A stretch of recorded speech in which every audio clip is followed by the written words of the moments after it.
Alternative Dig Talk. Real issues, real talk. Fellow citizens, following the sequence of events, Uganda seems to be at political crossroads.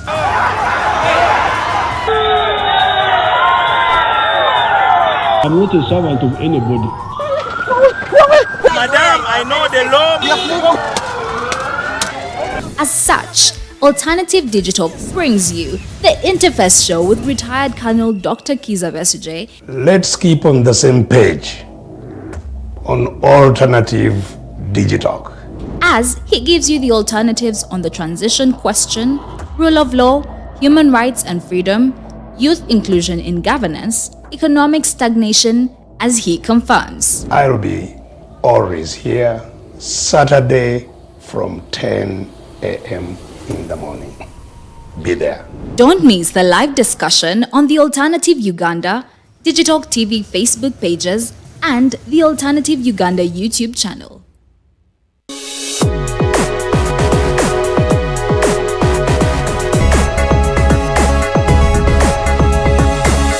The Alternative Dig Talk. Real issues, real talk.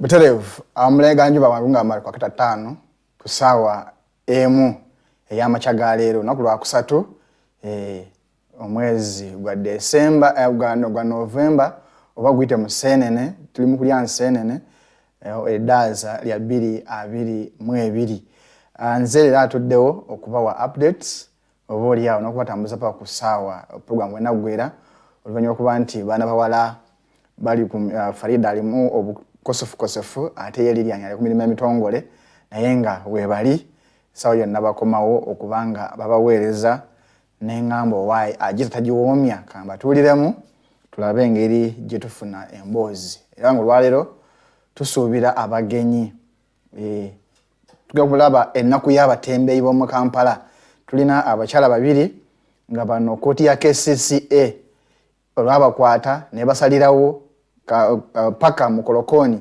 kumala myezi 6 ne bajulira mu kooti enkulu nejungula byonna era negamba nti kusiba kwa bano kwali kumenya mateeka engeri gye babasaliramu n'okubavunaana byonna byali bimenya mateeka jukira bana abakyala bazadde omu alina abaana 4 naye tebamukkiriza nakukkiriza kulaba ku baana be so ensonga zaali nyingi awo Omulamuzi yasinza n'agamba nedda tewali bwenkanya nga muvunaana era n'okusalira abakyala bano bajja batuwa emboozi yaabwe nga bawolekeddwako bannamateeka baabwe tunyumyenyumyemu tulabe emboozi Kampala bagitamu batya naddala mu mbeera eno ey'okubanga enzibu nnyo naddala mu mbeera y'ebyenfuna naye eyo katuveeyo nga tulinda omukyala Nakayaga Hamida ne Kansiime Prosy betulina olwaleero nga tutunyamyamu emboozi ey'omutembeyi oba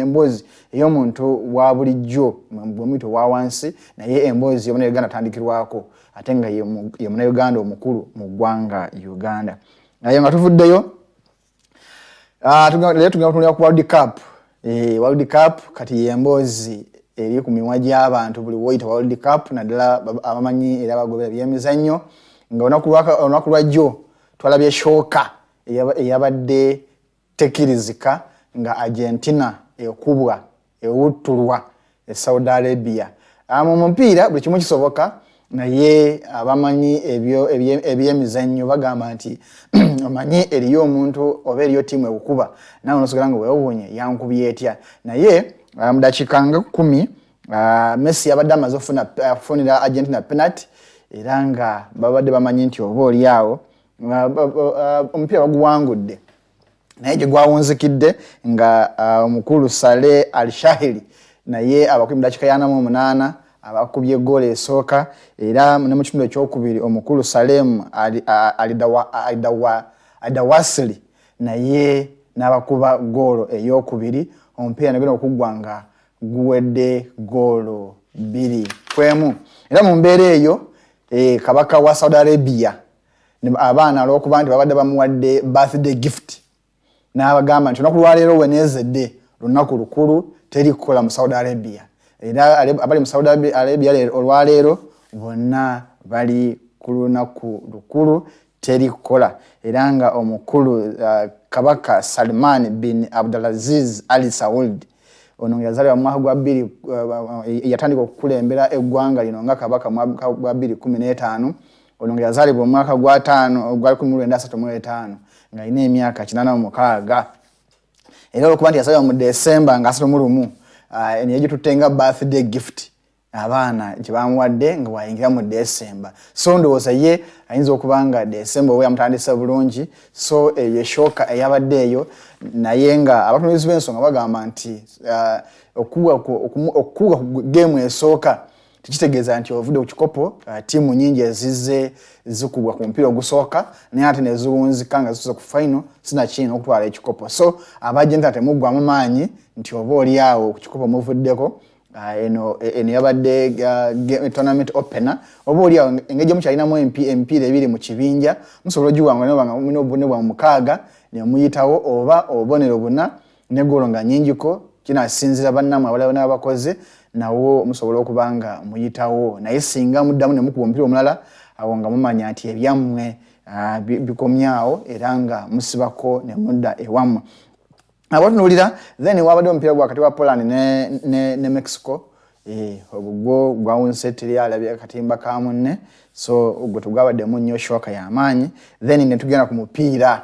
abamu gwe bayita etiimu abamu gye bayita muti United States of Africa in Europe United States of Africa in Europe ye France yakubye Australia goal 4-1 Australia asoose okuteeba omupiira gwakatandika mu dakiika ndowooza ya 9 awo mukulu Craig Goodwin yabakubye omupiira yakubye goal esooka buli munalowooza nti oba oli awo Australia egenda kubaako nekyamaanyi kyekola naye bano babadde nga abakubye omusota ku kakirakira France nenyiga bubi nnyo era mu dakiika ya 27 Adrien Rabiot n'abakuba goal esooka awo twageze okulaba nga Olivier Giroud dakiika 2 n'abakuba goal ey'okubiri ono yabadde agezaako okulaba nti ayisa rekodi ya Thierry Henry eyakuba nti Thierry Henry yabadde akyasinze okuba nga atebera ttiimu y'eggwanga France goal enyingi abadde alina goal 5 naye mu dakiika ate y'ensanvu era Giroud n'addamu n'ateeba goal ey'okubiri n'aba kati awezezza goal 5 nga kati ye muteebi akyasinze mu Bufalansa okuba nga atebera ttiimu y'eggwanga bukyatandika okusambira ttiimu eno ate nga akyalina emipiira egy'okusamba ekitegeeza nti akyasobola okukolera ddala ebyafaayo so mu abati mu France oba oli awo muli ku kituufu era nga omukulu Mbampe naye teyabaviddeko awo newankubadde yakoze bingi ebimu ku basambi bendowooza nti mu tournament eno batunuulirwa nnyo Mbampe yakoze cross n'assist nyingi ezavuddemu nnyo goal era ng'omulaba nti obwedda agira n'agukima n'aguweereza neyeetaba mu goals ezimu so ng'olabye ddala nti Mbampe musambi yakoze y'omu ku basambi abakoze obulungi ne mu dakiika y'e68 n'abanga naye ateebye era ng'akubyeyo goal so mu mbeera eyo ndowooza nawo ne tulaba nti tournament eno erimu ebintu bingi nnyo bye tulina okutunuulira era nga mwe bannabyamizannyo buli muntu ne ttiimu ye wano wange ninawo ttiimu Bungereza ninawo ttiimu Brazil ninawo ttiimu Argentina so katulabe ninamu n'abasenego wano n'abagana naye so katulabe buli muntu kyalowooza oba bwalaba ensonga kuba omupiira bagamba nti ye game ekyasinze okugatta abantu abendowooza z'enjawulo bannabyabufuzi abayimbi niwe wanga oli yakuvumya ejjo mugera okekanga muwagira ttiimu yeemu era muwangula munamusanyukira wamu niwe wanga omwalana ojjukira oluvannyuma nti gundi ampalana naye ng'ate omaze okujaguza goolo ng'enywedde oba ate nokulwaliramu nga bamaze okubawangula so kye bayita amaanyi g'ebyemizannyo era kyannaku nnyo nti fe Uganda tubadde tetufuddeeyo nnyo okulaba nga tukulaakulanya ebyemizannyo ne bana byamizannyo nga tubawekamu omukono oba nga tubakuba ekikondo okulaba nga tubasindika mu maaso okulaakulanya ebitone byabwe abaana bafe ababasi bakumye wano naye nga n'okubasiima obusiimi tulinga abatamanyi nti bageze bakola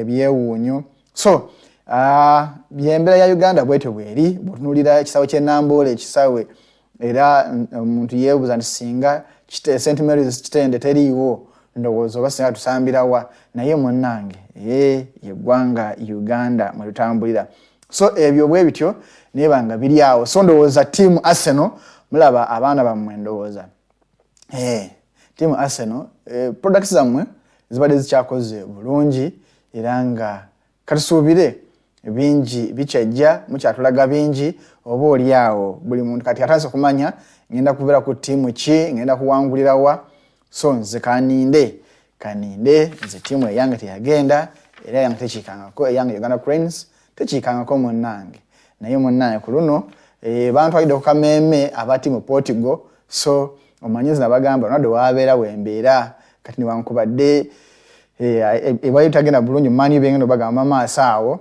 naye wagenda nze wembeera so nze ne ttiimu Cristiano Ronaldo dos Santos Oliveira so buli wagenda nze wembeera so ttiimu Portugal katulabe tetunasamba naye tulabe ebinaddako awo mu maaso awo so esitole yennyini endeetera ku ttiimu Manchester United Cristiano Ronaldo dos Santos Oliveira bayawukanye ne club ya Manchester United nga kiteeberezebwa nti waliwo ebitagenda bulungi mu club munda okusinziira ku interview Cristiano Ronaldo gye yakola wiiki ewedde eno yali nkambwe nnyo yayogera bingi yabyama bingi naye ng'olaba nti abyogera mu nnaku nga yakulaga nti omutima guli mu maniyu naye abakulembera ttiimu eno ba managers kwoteeka ne bannyiniyo oba oli awo bo tebalaba value mu basambi kwoteeka n'okubanga tebeefiirayo ku ttiimu bo balowooza kimu kwekolera nsimbi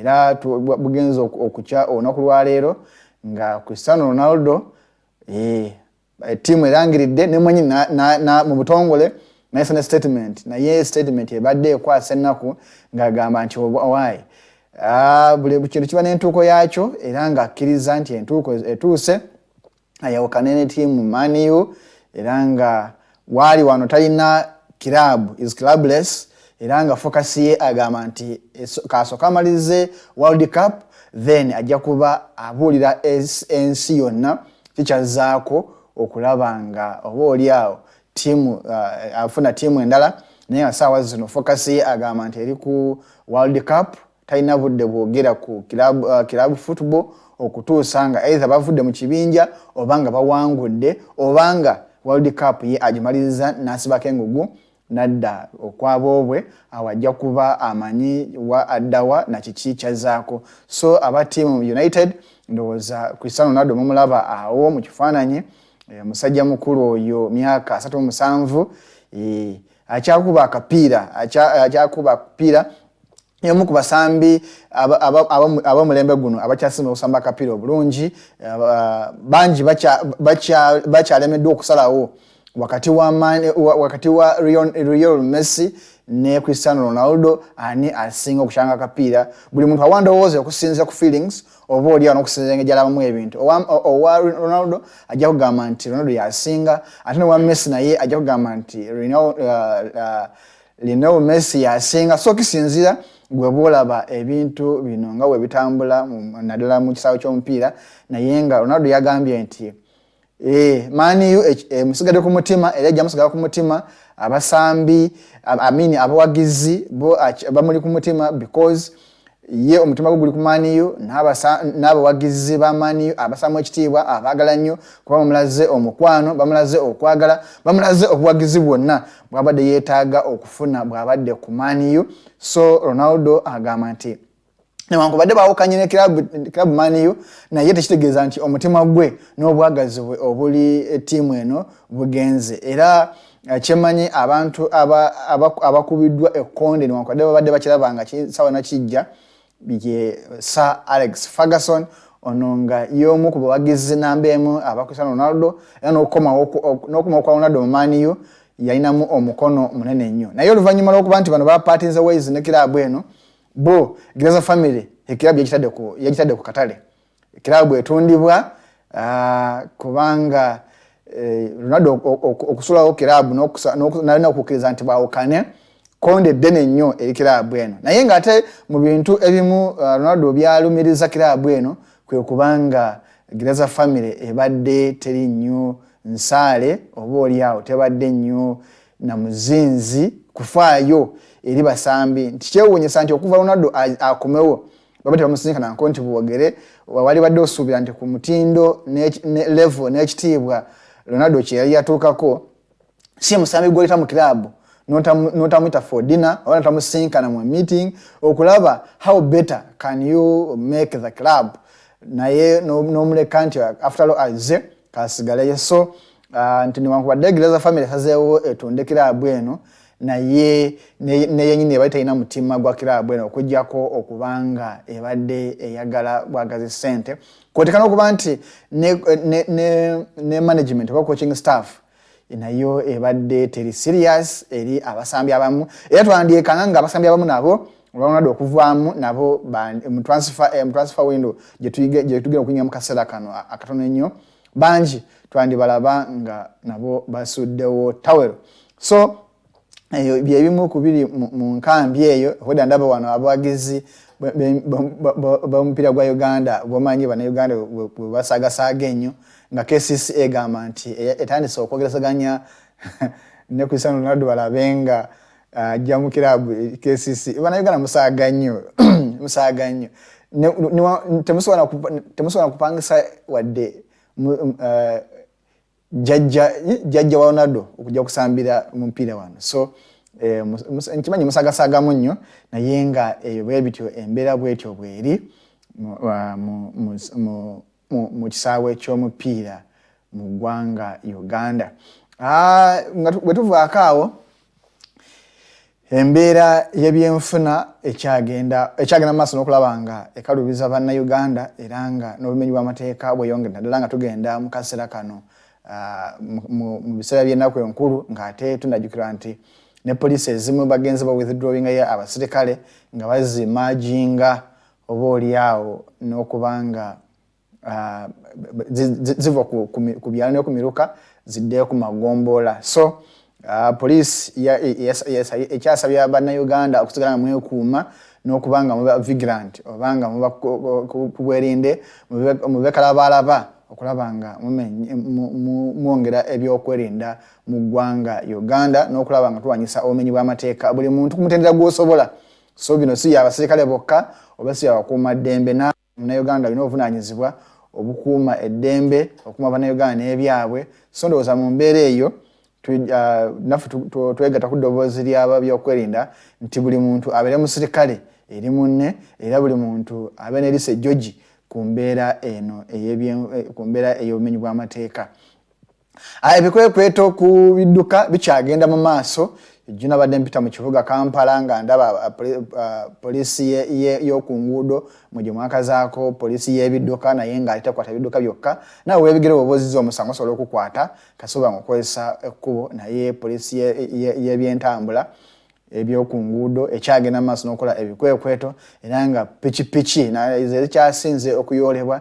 Ejjo nabadde mpita mu kibuga nga ndaba bayodde piki. So gwe munnakampala naddala gwe akozesa ekidduka oba gwe atambulira mu kidduka kebe piki oba kebe motoka ya buyonjo ya kampani ya kitongole y'obwannannyini gezaako kulaba nga olina ebisaanyizo ebyaggwe nga omugoba waayo oba n'ekyo ky'ogoba bweba piki ng'erina ebisaanyizo byayo, bweba mmotoka ng'olina ebisaanyizo byayo.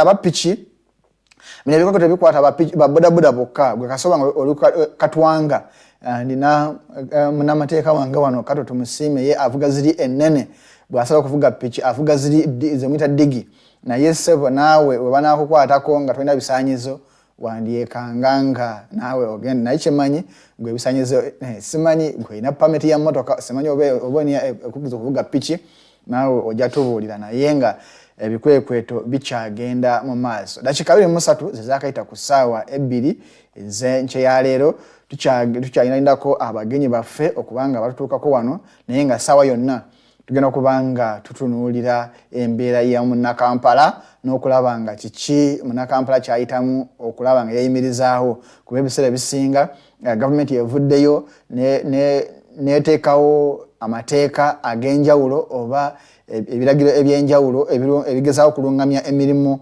n'entambuza yaagyo mu kibuga Kampala, naye ng'egimu bannakampala bagamba nti gibanyigiriza nti oba oli awo bagenda okuyisa ebiragiro bino nga tewaliiwo nteekateeka nnungamu ebasobozesa okubanga basobola okubanga bakolera mu kibuga Kampala, naye ng'ate bo eba biyisiddwa. Nga wetwogerera abatembeyi tebakkiriza mu kibuga Kampala, naye bo abatembeyi bagamba nti ate tebateereddwawo bifo byanjawulo bibakkiriza kutembeya, nti babegako wali ku mulembe gwa Jennifer Musisi olw'Essande baali baluwaayo ng'ekibuga Kampala naddala oluguudo Lumu Street oba oliawo lwaweebwayo batembeeyi nga bayiwa ebintu byamaguzi byabwe mu kibuga Kampala, ne bafunako oba oliawo akasimbi akatonotono akasobola okubayimirizaawo, naye ate nakyo omukyala omupya Idi omupya bwe yajja mu kibuga ate ebyo n'abigoba. So ndowooza nti bannakampala basigala bakukkuluma, naye nga mu mbeera eno abatembeeyi bangi bazze bakwatibwa, bazze basibibwa. Ate kooti ya KCCA yemu ku kooti mu Kampala ezuuliddwa nga tewa bwenkanya bwekukwata kusaawa 4 kitundu ebyokusalidde nkoliruzira.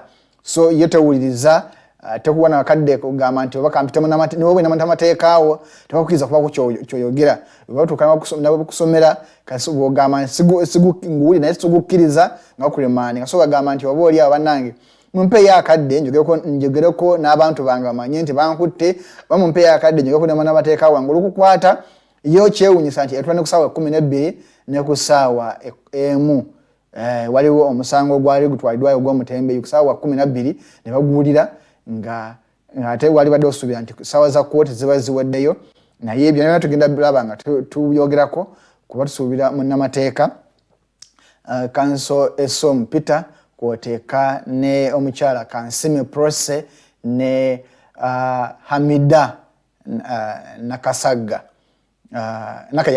Nakayaga nga batunyumiza ku mboozi yaabwe naye kye bayitamu. So ndowooza mu mbeera ng'eyo muzikirize ngende nfune kulendula amalombe, bwe nkomawo tujja kusigala nga tulindalindako abagenyi paka batuuse poliisi anaaba ntegeezaako nga batuuse, then tugende mu maaso n'okulaba nga emboozi egenda mu maaso. Naye munzikirize tugende tuwumulemu tufune kulendula amalombe, then bwe tukomawo tutandikiraawo n'emboozi yaffe ey'abatembeeyi. Emboozi y'abatembeeyi byokka naye ya munnakampala yenna, naddala gwe akola emirimu nga sijja buyivu. Gino emirimu egyaffe abantu abawansi ffe bayita abantu abasookerwako, oba oliawo emirimu egy'abankuseere omuli okutembeeya, okusindika ebigaali, okuvuga bodaboda,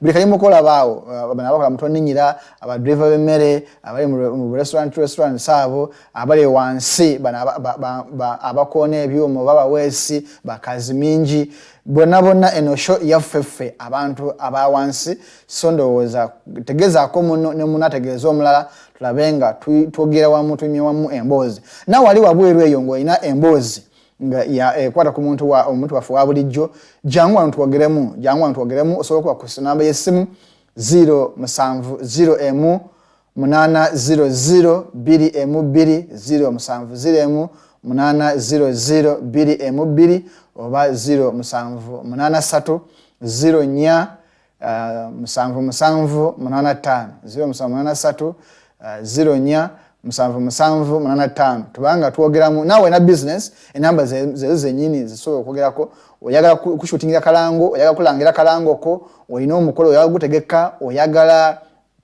kukyaza kumpewo kyonna business jangu twogerako mbozi wana nafu kusho ezenja zetulina jangu kwa kweza enamba z'essimu tulabenga solo kunyumiza wamu ku mbozi oba oliawo n'okubaako ne business naze tukola business ezenjawulo omuli okushutinga obulango omuli okukola obulango omuli okulanga business yo omuli okuorganizinga events oba okuchwalise okuteekateeka omukolo gwo bw'obanga olina live stream oba broadcast. Live stream kwe kukuba n'omukolo gwo ng'oyagala bagulage ku mpewo bagukwata bulage ku mpewo oba broadcast oyinza okubanga olina omukolo gwo olina ekifo kinene nnyo naye ng'oyagala abantu 1,200 balabe ku screens ez'enjawulo nga bali ku mukolo ogwo gye bayita broadcast jangu twogere tukwatagane tulabe nga asobola okuba n'ezo business ez'enjawulo. So ndowooza mu mbeera ng'eyo munzikirize mpumulemu katono nnyo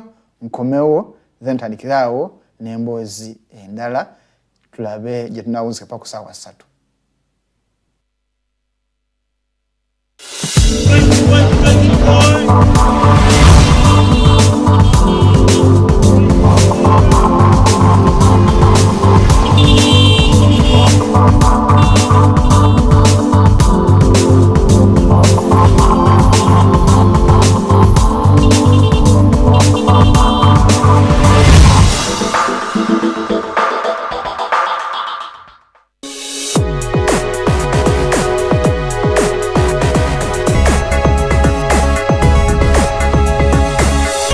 Alternative Dig Talk. Real issues, real talk. Fellow citizens, following the sequence of events, Uganda seems to be at political crossroads.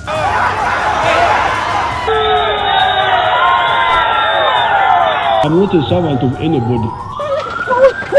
Madam, I know the law.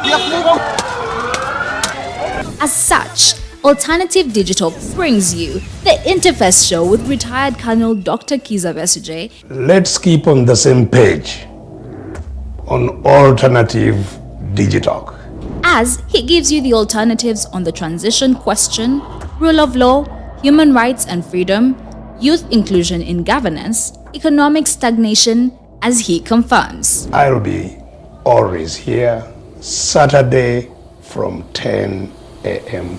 in the morning. Be there. Don't miss the live discussion on the Alternative Uganda, Digital TV Facebook pages, and the Alternative Uganda YouTube channel.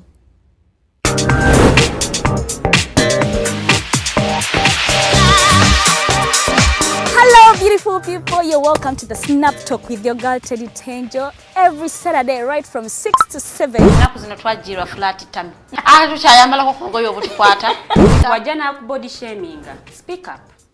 Gendo ba confronting obagambe ekyo kyemukola si kirungi. Towerabira nti tuli wano ku the Alternative Dig Talk mukwano gwange gwali topic kiri wandyagadde twogereko, is it about family? Nga tata wange amanyira nkola n'obuvunanyizibwa nyina bungi era agezaako n'anyamba yambako yanda Naye kumukubira kumubuuzaako noga mama we bali kunzaala. Is it outside family? Is it society? Oh, could it be relationships? Come and visit, call me. Simanyanga I miss you bichi. Especially embeera y'obudde si nnungi. naye n'omuntu akwagalira mu season yaba takwagala ze nkubuulira. Just be commenting a topic yona gyandyagadde twogereko tujjako tujogera kwano ku the Alternative Dig Talk ku share enganzi the Snap Talk.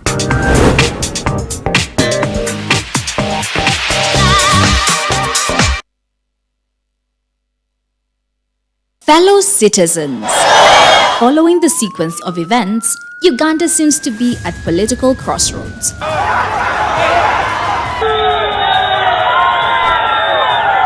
I'm not a servant of anybody. Madam, I know the law.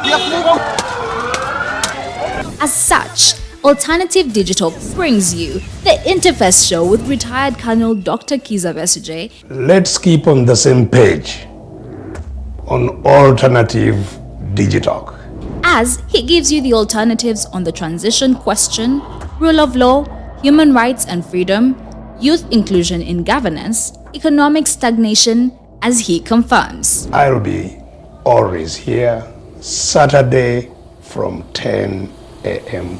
in the morning.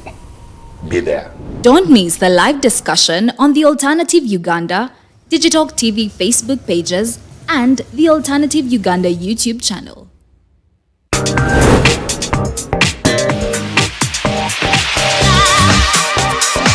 Hello, beautiful people. You're welcome to the Snap Talk with your girl Teddy Tenjo every Saturday, right from 6 to 7. Nakuzino twajirwa flat tummy. Tukyayambala kungoyo obutukwata. Wajana ku body shaming. Speak up. Gendo ba confronting. Obagambe ekyo kyemukola si kirungi. Towerabira nti tuli wano ku the Alternative Digitalk. Mukwano gwa gwaliye. Topic kiri wandiyagadde twogereko. Is it about family? Nga kize tata wange amanyira nkola n'obuvunanyizibwa nyina bungi. Era agezaako n'anyamba yambako yanda. Naye kumukubira kumubuuzaako. Noga mama we bali kunzaala. Is it outside family? Is it society? Oh, could it be relationships? Come and visit, call me. Simanyanga I miss you bichi. Especially embeera y'obudde si nnungi. Naye n'omuntu akwagalira mu season yaba takwagala ze nkubuulira. Just be commenting a topic yona gyandiyagadde twogereko tujja kwa tujogera kwano ku the Alternative Digitalk ku share enganzi the Snap Talk.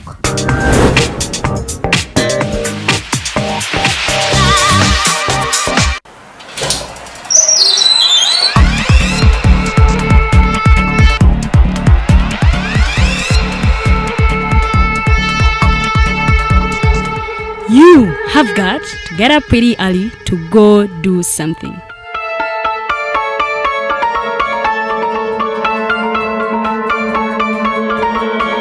We are the Alternative Digitalk.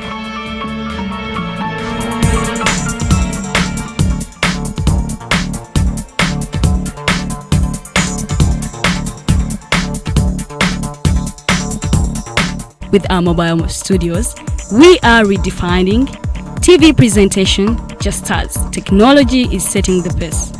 We are blending our approach with fresh, perspectively designed breakfast show, The Mighty Drive, informative and entertainment show, exclusive and live interviews. We President Museveni wadde juzi namulaba apima akawunga kilo 2 tasobola kalya nini bw'aba alya kilo 5 oyannema okuliisa eggwanga ne bwe limundekera. Njagala kwebaza the Alternative Digitalk etuwadde kano ka Mighty Drive era n'abatuwuliriza bonna abali ku mikutu njagala basaba mugendo maaso n'okuwuliriza. All given to you just a click away on your phone, tablet, laptop and smart TVs as we are streaming live on our social media platforms, on the road and on the go. We are the Alternative Digitalk.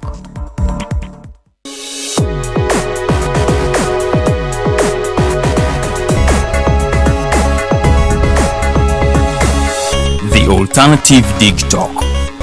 Real issues, real talk.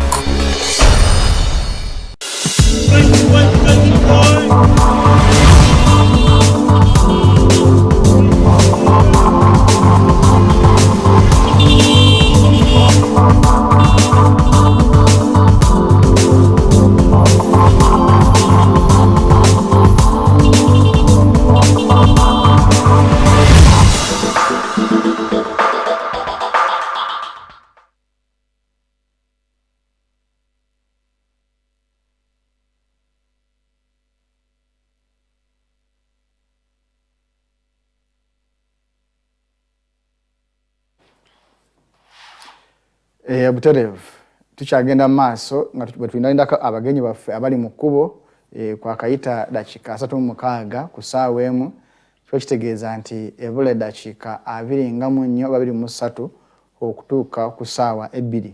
Abagenyi baffe bakyali mu kkubo so tubalindalindako banatusangira banaba tebazze simanyi omanye ebye Uganda bizibu omuntu ayinza okuba nga abadde ajja mu kkubo nafuna buzibu naye nga tubasuubira tutwawugana nabo ne bagamba nti bali mu kkubo bajja munamateeka waabwe ne ba victims bagamba bali mu kkubo so katubalindako tulabe nga tugenda mu maaso naye nga bwe tubalinda katoto musime anegaseeko tujja tunyumyanyumyamu emboozi mpola paka bwe banatusangira then tuloke tulabe emboozi eno naye twatunulira mboozi ya muntu wa bulijjo ebiseera ebisinga mujja ne mwogera policies fe abantu ba bulijjo naye katasooka obuzeeko omulabi waffe oyo then tuloke tulabe engeri gitambuzaamu ensonga zino mpola abalabi baffe eyo mwena gye muli tusanyusa okubalaba era mwebale okubeera ku mukutu guno nga mutugoberera n'ensonga zaffe zetwogerako kansuubire mu ngeri emu oba endala zirina engeri gye zikyusaamu obulamu bwammwe era tusanyusa okubalaba mwebalenga okubeera ku mukutu guno era n'okutugoberera mwerezenga ebibuuzo byammwe comments ne byonna bye muba mwagala tubannyonnyoleko n'olw'ensonga eyo nsanyusa okubeera wano olunaku lwaleero ne mwami Mikose webale kumpa akakisa kano kiba kyanjawulo era kya mukisa nnyo okubeera ku mukutu guno buli bwe muba mumpadde akadde nzije ndabikeko era mbeeko byenjogera eri abatulaba neyanziza nnyo mukama wange naffe toyanziza okutuufizanga wakadde naddala mu biseera ebya emergency nobanga otufuisiza bwakadde netubanga tumyanyumyamu emboozi nyingi naye nga tunagenda eri ku nsonga z'abatembeyi ensonga z'obusuubuzi ensonga z'oyo omuntu wa bulijjo oyo asindika ekigaali oyo akona ebyuma oyo aweesa obwambe njakusobola kuyisa mu World Cup owagira kilabu ki owagira tiimu ki eggwanga ki era nze tiimu gyesinza okuwagira mu World Cup y'omwaka guno eri tiimu France mwakubye omuntu goolo nnya era twamukubidde ddala omusambi Giroud yalaze nti yadde takola bulungi ku club level tiimu ye ya Chelsea yasambiramu naye ku national level yatulaze nti alina kyamaanyi kyasobola okuteekawo era walabye combination nga bwe yabadde ennungi awo Mbappe ne Giroud bazanye bulungi awo kyobola twatuuse ku buwanguzi obuwanguzi you deserve amazima yo tiimu yamwe yalabise bulungi actually tiimu eri complete omanyi nabadde ngeza okulaba ezimu ku mistakes zosobola okugamba nti batereezeemu naye France nagezaho defense line yonna nga teina buzibu because olaba goal gye bakubye eyasoose ndowooza mu mupiira eyo oba ogisuubira ogisuubira nti eriyo ensobi goal gye bakuba nagamba naye amazima tukozeemu ensobi naye nageza okulaba nga at least olaba midfield nungi ngolaba abatudde deep six aguleta bulungi deep 8 ngolaba wayo communication yabadde nga actually batuse kisani babanga abali mu training ngolaba bakonako wano nengamba sokolende kati France eze mu training ya mpira era tekijja kutwewunyisa nnyo n'abalabi ba World Cup France bwetuuka ku finals simanyi ki ekinatuuka ku finals but surprisingly France yinza okuddamu ekola record ey'okudda ku finals za World Cup era yinza n'otwala ekikopo bacontenders b'ekikopo kino France njiwa position bacontenders b'ekikopo kino ne tiimu ya England yadde abasinga baginyooma olwa Harry Maguire yadde abasinga baginyooma olwa Harry Maguire defender waabwe England ekyamula nnyo naye defender waabwe but omutindo gwe yalaga ku mupiira ogwasooka yes buli omu yali akisuubira nti era ne bajja giko naye England yalaga performance yali yenjawulo kusinziira ku commentators ab'enjawulo abazze nga bajoogerera era abasinga twali tetusuubira nti England yandikuba omuntu goolo omukaaga naye era kisinziira because kale Brazil wakati Uganda Cranes nemukube goolo 8 ate nalabye abasinga beegwanyiza kukuba ku kata abategesi b'omupiira olw'okuba Ecuador yabakwata ne bakuba goolo 2 naye but nze ndowooza twekunenya kata because bosi bantu ba mupiira omanyi eri amawanga naddala gamwaga Abarabu tuganenya nnyo nti bino ebintu Justin guno omuzannyo bagwagala okuba nti gugatta abantu naye si ebizinesi yaabwe newankati baginvestingamu for leisure not for business. Yes, nga business. Bajjamu sente. naye waliwo omupiira gwensuubidde era nsuubira gujja tunyumira n'abalayo abasinga ogwa Morocco ne Croatia leero abaddugavu bannaffe bayinza okutulaga ekyenjawulo kyetubadde tetunalawo mu World Cup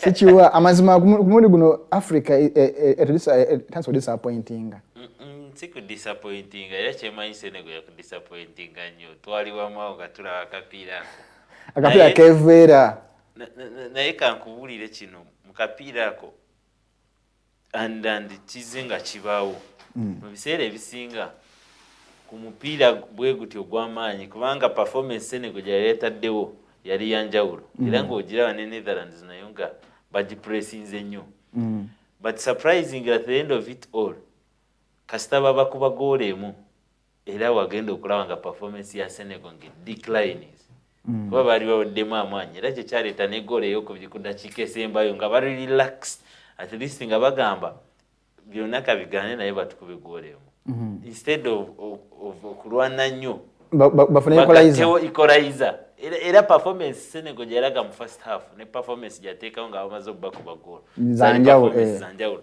era nga wali oyinza okulowooza nti ttiimu ekyuse nnyo era abasambi abasinga wali olowooza babagyeemu bakoze ttiimu number substitution naye kati kino kitiibwa ekyokuyiga era omutendesi waabwe namulabye nga alina katwiti kakola ng'agamba nti yalina ttiimu ennungi on paper but the problem was omupiira bagusambira ku kasaawe ku bisubi si ku lupapula so kyaliwo naye okuba kuba omupiira ogumu nze sisuubira nti kibajje ku nkizo era y'okwetaba mu kulwanira obuwanguzi bw'ekikopo sisuubira kinene nnyo mu Senegal olw'okuba baali beesibye ku bantu abo mu Gasadio Mane nafuna injali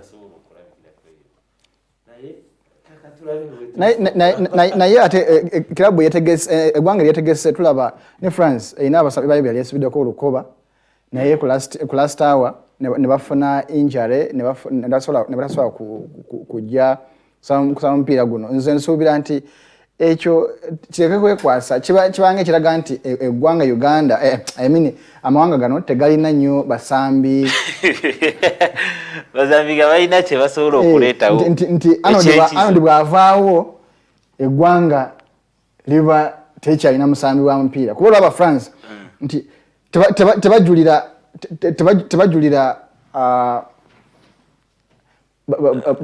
bagundi abafunye injuries so nze ndowooza nti science tulekukwasanga nnyo omunafu wamunafu naye kankubulire mwami Mukose era kino tekikomye ku mupiira gyokka era ne mu politics problem ejja nga politics oba any development mugizimbidde ku muntu kitegeeza byonna bye muba mukola mubikola lwakuba omuntu oyo yaliwo kati kitegeera era omuntu oyo bw'avaawo tutera okulaba declining nga y'amaanyi mu biseera ebyenjawulo tekiri mupiira wokka nkuwadde ebyokulabirako nga politics mu politics ze bazimbidde ku muntu individualism of everything is always bad era kyoba olaba n'abazannyi abamu abaali beesunze katugambe bano abazanyira ku local level mu mawanga gaabwe ag'enjawulo baali beesunga okusambako n'abantu abo abamannya ag'enjawulo era abantu abalina abeekoledde erinnya ku club level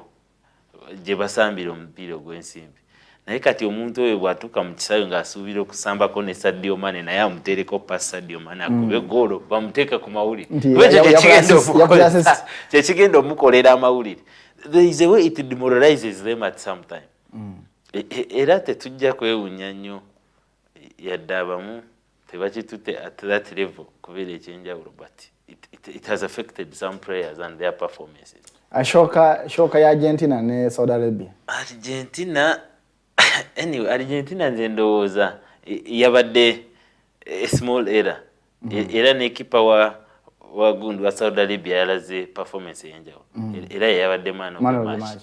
Because yakulaze saves yakoze zenjawulo nga naawe olaba ne bwoba gwe yandibadde mu goal. Save ng'ogiraba. He is a super talented man. and I guess the scouts out there are watching these players. Ne performance they wateka. Na kansubire performance yawa de kumpia gwa Argentina. Baba mu nakugambya abajja abeko kyalaga. Kyalaga eriensi kuba kye kigenda omutunda.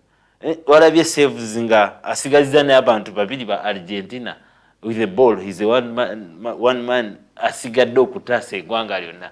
Naye n'akola save eyo era nga bayite balina kirala kyakuzzaako. Argentina oyina essuubi nti esobokodde engulu. Nga bwe nagambye okuba omupiira ogusooka sometimes zino ttiimu ez'enjawulo olw'okuba abasambi abamu basambira mu liiga ez'enjawulo and balina bakoocha ab'enjawulo, tactics ze bakozesa eri club level za njawulo ne zibaleeta wano, and most of the times ndowooza national teams tezibawa that time of bonding. Obudde buba butono tezibawa that time of bonding. Kola practice emu, training emu, onamanya bwaba Lionel Messi azanya bwati agulawo bwati mu position eno bofuna omupiira look for so abeera mu eno position.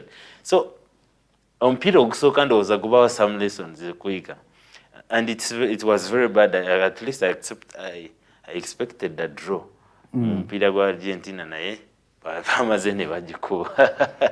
But China enkizo mu club mu group stage erimu China mpira ebiri. So ufuna ubone wayo mukaaga neitawo. So kuba ku omupiira ogusooka, yes, it is a challenge, but the chandi batadde ku pressure. It's about recomposing themselves badde ku kisaawe era nga bagala buwanguzi. Klabu yo ya United oluvanyuma lw'ebibaddewo byonna performance okubanga ekkirira Ronaldo okola interview ng'alaga nti kooki waabwe wa Kibugwe yali badde mulungi naye tabwa abasambi kitiibwa era nga agamba nti n'abagagga bennyini balabika ebyemizannyo tabiriiko ba parties ways buli muntu yakutereerye era Ronaldo talina kilabu. Naye ekyo nakirabirawo bwe baleeta ono Taghen ng'omutendesi omukulu wa club. Nalaba nti Ronaldo yali tagenda kufitinga mu club. First of all, abasambi nga Cristiano Ronaldo n'erinnya lye beekoledde mu mupiira si ku team level ne ku national level, ate si mu ggwanga erya Bungereza lyokka, because alaze performance buli ggwanga lyagendamu at least alina okuwiningako ekikopo mu eyo level, and abantu bwe batyo beetaga some kind of respect ne sente ze bakoze mu mupiira z'amaanyi, to the extent that oyinza osanga omusambi nga Cristiano Ronaldo alina abatendesi bangi basinga sente bangi kumpi bonna, ate ye mu ye abasuubira that should be a position of respecting him. N'ebikopo byawangudde abatendesi abasinga tebabiwangulangako, ne basina sente nyingi but ebikopo byenina byokka tebabiwangulangako, and most of them that's their target, to win at least in every country and every league gye bagenda babeeko ekikopo kye bawangula. So Taghen bwe yajja ne tactic ye ey'enjawulo, olaba his target ya kubuildinga club kusinziira ku actually kubuildinga club kwe ayagala kuleeta bamusaayi muto, era bw'oba olaba line-up zakola abaana abasinga ba Malaysia bakajja, olaba ono mwana ani era nga basinze okuwa enkizo ey'amaanyi. So kati Cristiano Ronaldo okubeera ku bench on big matches zakozeko records over and over time ng'omupiira gwa Chelsea. Cristiano Ronaldo goolo ze yakakuba Chelsea zokka, ndowooza eyo profile yandibadde y'amaanyi ku mutendesi kusooka ku profilinga n'amanya, but ebiseera ebisinga abatendesi ab'enjawulo tebaagala that kind of respect ku bawagizi, era yakugamba ayagala kukola kyayagala ng'omutendesi.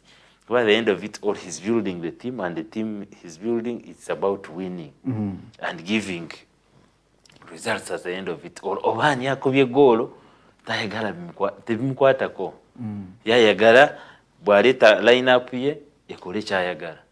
And most of the times abatendesi abasinga bazze bagamba nti abazanyi abamu bw'aba alina ssente ng'akoze profile ng'erinnya lye liri waggulu, batera oku undermining aba coaches and most of the coaches bagala kulaga that authority twabirabanga ku biseera bya Jose Mourinho mu club zona ziyabirangamu era nga yakugamba he doesn't tolerate nonsense wateranga omulaba ku mpira nga taddeyo musambi nga substitute naye nga akoze mistake mu dakika 2 nga yetayina mu naye kujjayo naye tomulala naye chenja cha Jose Mourinho we mudda after the game you reconcile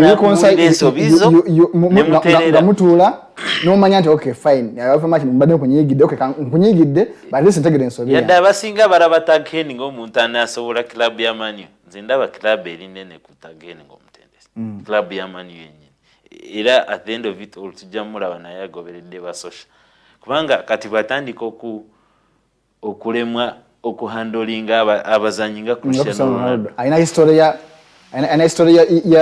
ya club yo aina historia ya club vane ku historia ya club ya muzimba club ya mutusa wali performance jataddeko era ne level jaliko obukugu ya bujja Manu era n'okujja mu club ya Manchester United club ez'amaanyi nga Man City zali zimwagala nga zina sente but because of his allegiance to the club no bwagazi bwe yalina ku club era ne omuno omutendesi Alex Ferguson yakola ekyenjawulo okumuleeta okumuyiya n'akomawo mu club era if you go and follow the ebyaliwo history yaliawo shirts ezatundibwa nga Cristiano Ronaldo akomyewo mu Man United zali singa sente clubs yali ekoze mu mwaka so that's how powerful a player like Cristiano Ronaldo bwabadde mu club and was omutendesi teyamuwa that kind of time asooke alabe Cristiano Ronaldo ekikyazanya mu interviews zeyasembyeyo okukola yalaze nti ezimu club ziyegomba ye Arsenal naye tukimanyi bulungi Arsenal tayina sente zisobola osubira Arsenal yinza okumenya banka neleeta Cristiano Ronaldo Arsenal manyi obesobola omusobola ng'omutendesi vane ku sente z'okumugula naye sente z'omusasula allowance ezizafuna nga buli week sente nyingi timu ya Arsenal and bw'oba ogezezaako okugoberera history ya Arsenal nga club tetera nnyo valuinga abasambi abakulukulu myaka bwegiti nze nsuubira nti yadde Arsenal yandiyagadde efuna omusambi nga Cristiano Ronaldo ne Ronaldo yandiyagadde agera ku club nga naye yinza okugoberera history n'olaba nti Arsenal eyinza obutamuwa omwanya waliwo emboozi egamba nti Arsenal Chelsea ne Man City bandibanga bebamu kubanyidde olwokaano olw'okutwala naye ye olwokuba nti ayaga kusigala mu Manchester olwabuwagizi ne love gyalina e Manchester kati gikontaininga because ye nga ye talina buzibu na United obuzibu bwe buli na management era nalaba interview yeyo omusajja ng'ensonga ezimu zaleeta ndowooza zali out of emotions it was a lot for him to handle at the time era ng'ekyamanyi kyali alina okukola kwe kuvaayo ayogere at least you know when you come out to speak you are powering out your anger ayongowulira engeri gyanyunamu agamba nti tyalivuddeyo naye media publicity like media ebadde emunyigiriza nnyo n'akakibwa okulaba nga naye avaayo abeeko kyayogera era yeetona nagamba saali byogedde naye ku kitiibwa kyennina naye yali enkoze nina ebintu ensobi ezimu omuntu tasobola nakutunulira famire yange eyitamu kiki empitamu nze ng'omuntu emotion zange oyi naleeta story newewunya nokwewunya nti oni mulamu oli yawandiise nagamba nti saalivuddeyo naye ndowooza kato nyinza obutakumawo kusaawe eddako mbadde njagala ompa obugambo obusembayo naddala ku nsonga z'ebyemizannyo wano because tulina abawagizi bangi nga bakukirizaamu naye ndowooza producer nga amabudde bundese olisi bulo olundi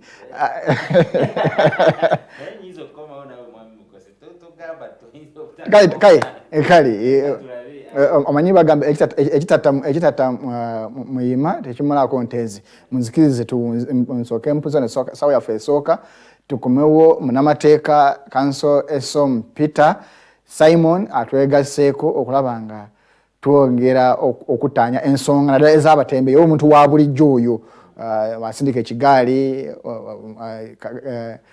kazimingi oyo aweese obwambe aweese ejjambiya oyo aweese amafumu otaka okwogerera ku because ebiseera ebisingamu bali hai twagala ffe abantu ba bulijjo naffe okufuna bannamateeka abatuwogerera tulabe engeri gitutambuzaamu ensonga zino muzikiriza tuwulemu katono nnyo tukomawo ebula dakiika emu n'obutikitiki nga 4 okuwera essaawa 2.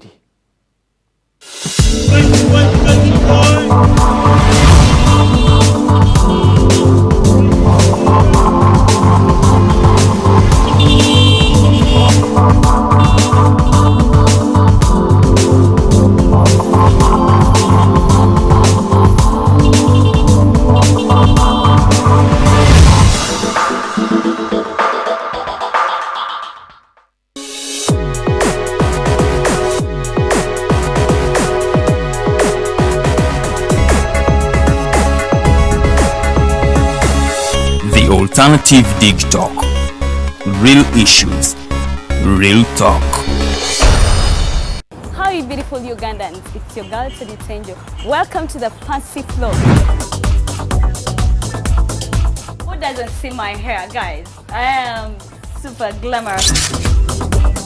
Remember, this is the only show where we're going to be talking about fashion. Please, where are you think? Teaching. What has been confusing you about fashion? Sorry, you said I should not smile. For all the information about fashion, maintenance of body shape. I can wear bling bling when I'm going out. So you can wear bling bling going out or any occasion. We shall be doing all this in the fancy floor. Remember, it airs every Thursday right from 8:30 to 9 with your girl Teddy Tenjo. It is the fancy floor.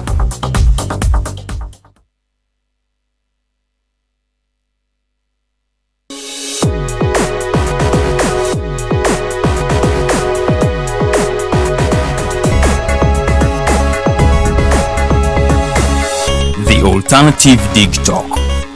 Real issues, real talk.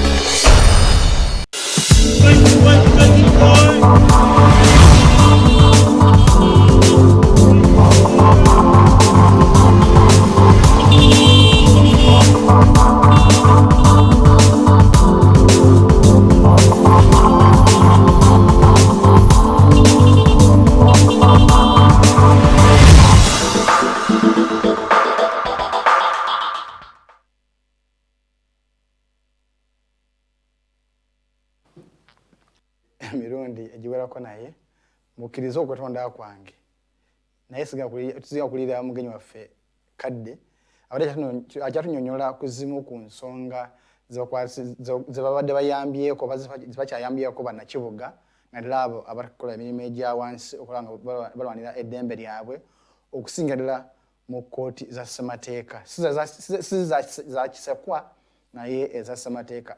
Kanso obadde okyageza okunyonyola ensonga eyo.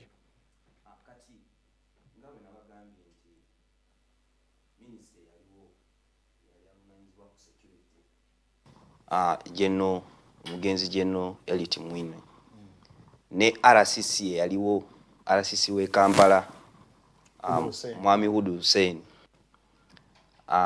bafulumye ebipapula oba nga mulimu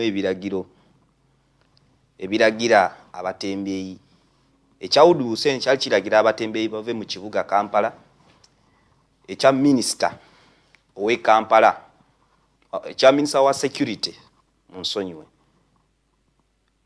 owebiseera ebyo kyali kiragira abatembeyi, kyali kiwera omulimu gw'abatembeyi mu ggwanga lyonna. Ffe nga bannamateeka abalwanira eddembe ly'abantu ensonga ezo ne tuzitunulamu mu ndaba eyaffe ne tukiraba nti minisita yali amenya mateeka. Omutembeyi si mubbi, omutembeyi si muzi wa misango, omutembeyi alinga omuntu yenna akeera ku makya okunoonyeza famire y'emmere. Kati eggwanga kigikakatako okulaba nti n'omutembeyi bamuteekateekera era bamuyambako okutuukiriza omulimu gwe. Twasinzira ku ekyo nti tutwala omusango mu kooti era omusango gukyaliyo gwetaaga gulinze just ogubwa olunaku kooti lwegenda oguwulira. Kooti tutandika okuwoza kyemmanyi Mukama waba ayambye abatembeyi bagenda kufuna obwenkanya, naye nkimanyi abantu mu ndowooza waliwo omuzungu kyayita stereotype okubeera simanyi oba nsobola kinyonyola ntya mu Luganda, naye okubeera n'endowooza etaliko bujulizi oba mazima nga abantu kanku ekyokulabirako. Abantu bagamba abakyala Abaganda baagala nnyo ssente. That's a stereotype. Ndowooza ya muntu n'agisimba ku section y'abantu. Abantu ababodaboda babbi. Kati buli wabodaboda gw'osanga yo omulaba ng'omubbi. Kituufu. Kati n'abatembeyi kye kimu. Abantu balowooza obutembeyi tebuli mu mateeka. Obutembeyi bulinga omulimu omulala. Ssemateeka atuwa ebbeetu, atuwa obuyinza okukola omulimu gwonna. Kasita omulimu ogubeera mu mateeka ate nga tegumenya mateeka. So omulimu gw'abatembeyi guli mu mateeka. Kimanyi abasinga tebaggala kikkiriza naye kiri mu mateeka. W'otunuulira kye tuyita Trading Licensing Act oba etteeka eriwa ebibuga zi municipality obuyinza okugereka omusolo okugaba zi license buli omu mu kiti kye, oba oli muvuzi wa kigaali oba olina edduuka eryo etteeka lirikola ki eribafuga. Wakiso ebe egaba license erya business ebe eyitamu eryo ki etteeka. Kati mu Trade Licensing Act mulimu akawaayiro oba mulimu obuwaayiro obuwa ebibuga nga Kampala Capital City Authority, ebibuga nga Mbarara City, tawuni nga Iganga n'ebirala obuyinza okuwa abatembeeyi olukusa okutembeeya. Obutembeeyi si bubbi, obutembeeyi mulimu.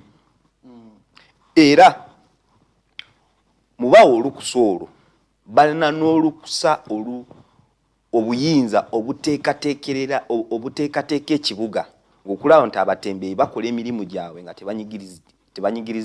tebanyigirizibwa. Okitegeera. Naye abantu bakitwala bubi. Abantu balowooza obutembeeyi musango. Ekyo kikyamu. Omulabi wange yali taze okumanya ogamba nti mwavunaana eyali minisita w'ebyokwerinda kati omugenzi ne muvunaana Hussein gwe transferring. Mwavunaana bantu, mwavunaana bo nga abakozi ba gavumenti, mwavunaana gavumenti ya Uganda because already oli yafa kiba kitegeeza omusango omufuta wezi.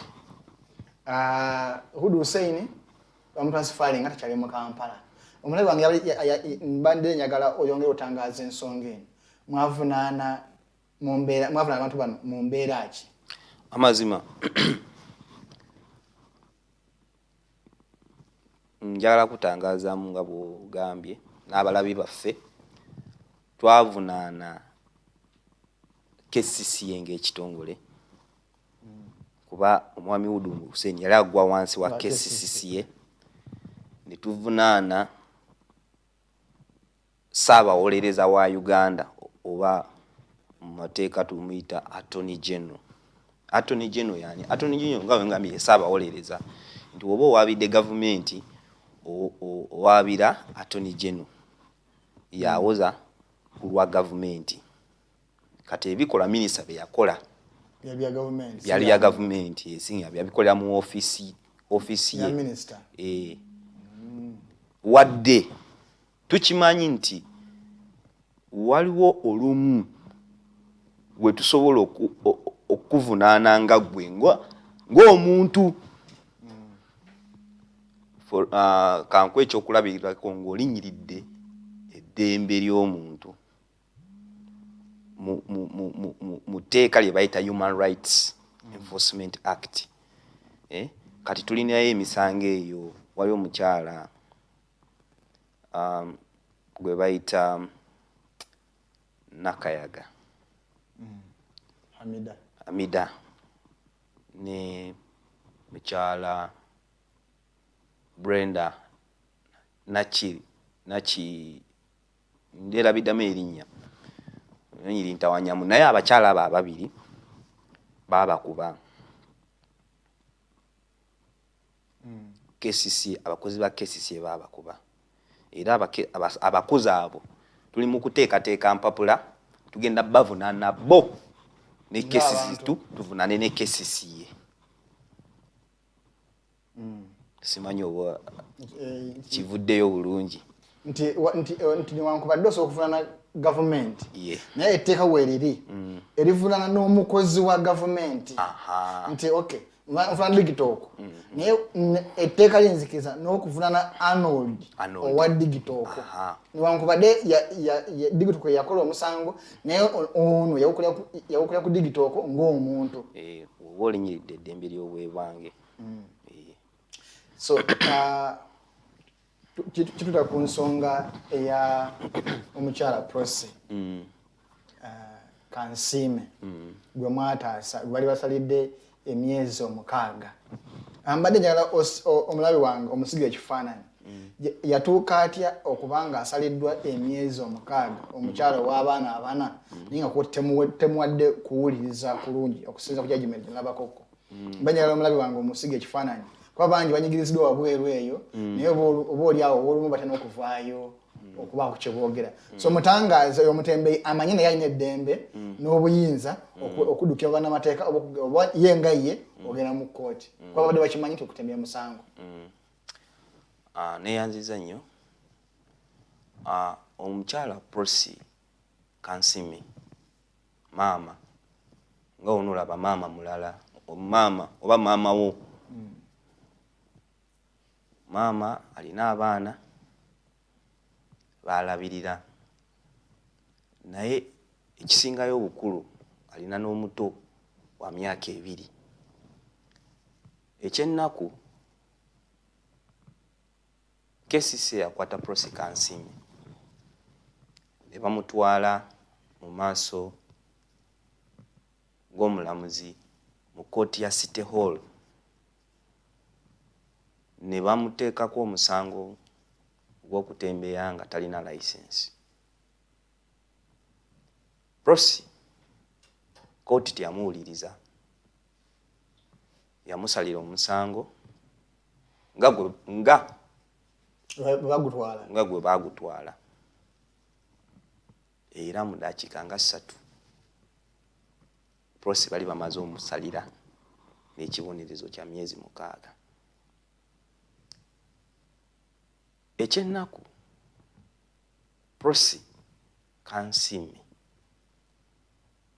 yalina omwana nga bwe mbagambye yalina omwana omuto wa myaka 2 n'ebyo byonna omulamuzi teyakola ki teyabitunuulira. Mu mateeka omuntu oba omusalira omusango waliwo kye tuyita ekibonerezo waliwo kye tuyita mitigation factors or mitigating factors nti yes omuntu omusango gumusse mu V naye ekibonerezo ky'okugenda omusalira kimusaanira okola otya okufuna ekyo ekibonerezo ekimusaanidde awo mitigating factors we zijja tulina okutunulira ensonga endala nti ono omukyala maama alina omwana asembayo obutale n'emyaka 2 ekyokubiri we tuba tumututte mu kkomera n'amalayo emyezi 6 ye kigenda mutaasa family ye egenda kuyisibwa etya ebyo byonna byonna olina okukola ki olina obitunulira naye ebyo omulamuzi teyakola ki ekyennaku teyabitunulira n'amusalira emyezi 6 ne bamusindika eruzira n'omwana we abatembeyi ne batutuukirira ne tugenda ne tusaba kooti enkulu ensala eno eddemu egikkaanye gitunulemu ate ne tugisaba esazeemu ebyavaamu nga tuwaayo ensonga 2 esooka nti omulamuzi wa kooti eya wansi teyawa Prosy kye tuyita a right to a fair hearing oba eddembe okuwulirizibwa nti omuntu yenna wadde omuvunaana omusango n'eddembe okuwulirwa kooti erina omuwulira aweeyo oyinza okwesanga omusango takoze eki taguzizza naye omulamuzi yatunulira oludda oluwaabi n'awuliriza nnyo oludda oluwaabi n'agamba Prosy omusango gumusinze n'amusindika mu kkomera amaleyo emyezi 6 kyo kitundu kya mwaka omukyala alina abaana omukyala alina famire ey'okulabirira ewaka ye maama ye taata kuba abeera yekka teri amuyambako era Katonda w'amaanyi munnaffe Peter Arineitwi we yagenda mu maaso g'omulamuzi Justice Mutonyi ensonga zaffe yaziwuliriza yagenda n'aziteekayo omulamuzi n'aziwuliriza era omulamuzi mu nsala ye yagamba nti engeri gye baayisaamu Prosy Kansiime yali first yawuliribwa ekyokubiri kooti nga tenaba nakulira musango yo yali esazeewo nti omusango gukoze eki gumusinze nti kooti yalina ekyekubiira yalina sayidi okusinziira ku ebyo omulamuzi n'akola ki ensala ya kooti eya wansi n'agigoba n'agisazaamu era n'agamba kooti eya wansi weba ekola ebintu byayo etereezeemu ebikole mu mateeka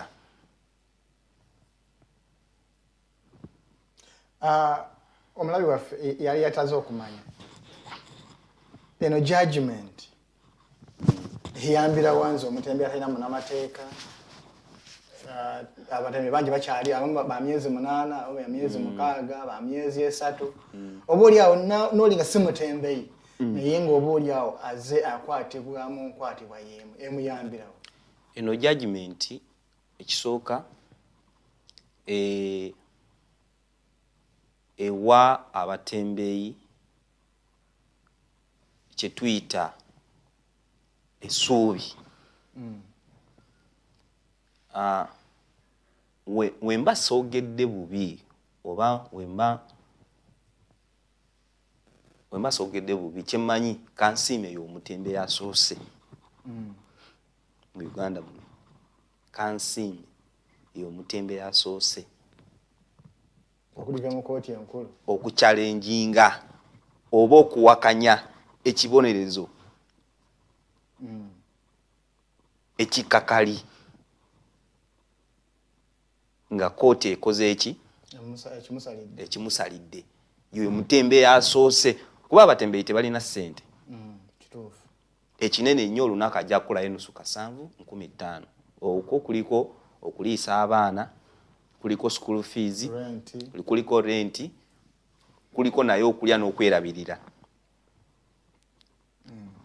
kati ensala eyo ewa abatembeyi esuubi abatembeyi omanyi ndudde nga mbabeeramu njogera nabo nkolaki mikwano gyange naye abasinga balowooza nti obutembeyi buno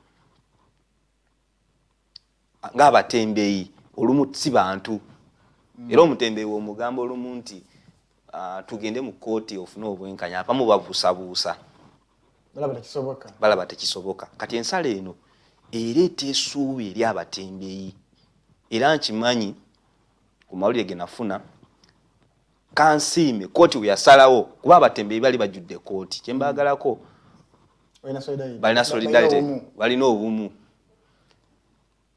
we baawulira nti kooti esazizzaamu ebyasalibwa kooti eya wansi abatembeyi bali tebakikkiriza kwe kutandika okufuna abatembeyi abalala abamiida abandi bajja bakole ki bayambibwe Kanso njagala tumanye kati ye omutembeyi bw'amala eno kooti bw'emala okusazaamu ekyo kibonerezo omulabi wange mbadde njagala otubuulire process etambula etya yatambula etya Kansiime yali omu kooti kwolwo tiyalayo luzira yali ali luzira ne lwayise kiragiro nagenda mukima njagala otusiga ekifaananyi ekyo nga sente kibuuzo kiddako njagala otuwe ekifaananyi ekyomuntu aba akoze gye muyita apiiru kooti bwe yasalawo n'agamba ateebwe banterawo wennyini mbeera luzira ne bankima njagala onsiga ekifaananyi ekyo n'omutembeyi wange oba olina omuntu gwe nga mutembeyi amanye essuubi engeri gy'asobola okufuna obwenkanya okusobola okuba nga afuna eddembe lye ery'obuntu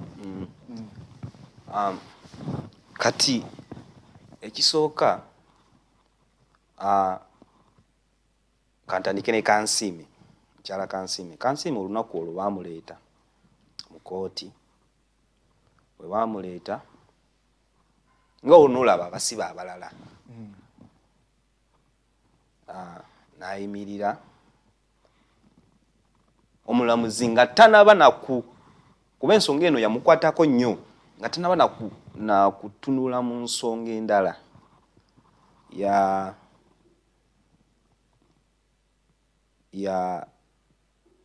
yasooka n'awayaamu ne mukyala Kansiime n'ayogerako ne mwana we alina omwana omuto wali omulala omuwala alina emyaka oba 12 omukulu